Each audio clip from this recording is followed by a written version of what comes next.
sem við erum að vinna með hérna í dag herferð sem hefur tvíþætt markmið. Annars vegar það þessi vitundarvakning eða þetta markmið að halda krabbameinum hjá konum ofarlega í hugum fólks og svo það fjáröflunarþátturinn. Fá fólk til þess að styrkja, fá fólk til þess að kaupa bleiku slaufuna. Við gerð herferðarinnar fengum við mikinn innblástur frá sjálfum gripum frá bleiku slaufunni í ár sem svo bleikasta sem sest hefur.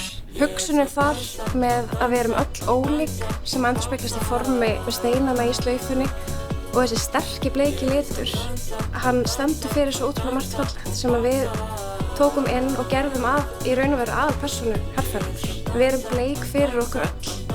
Ég missti mömmu mína í fyrra úr krabbameini og hugsa að hún bara mjög mikið með mér þessa dagana. Ég kem inn sem sagt með framleiðslufyrirtækinu Norður. Við fáum bleiku slaufuna inn á borð í gegnum Tvist og við erum að einblína á bara samstöðuna og svona kvennastyrkinn og lífið og svona samstöðuna í bleika heiminum. Fyrir svona ótrúlega flott átak þá fólk svo tilbúið að hjálpa og það sést bara á tökustöðunum sem við fáum að vinna á eins og til dæmis í Þjóðleikhúsinu.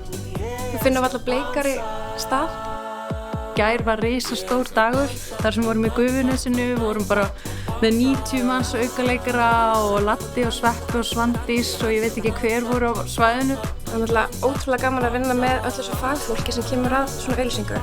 Til dæmis ljósmyndarinn okkar Anna Maggi sem að gefa allt sitt í þetta.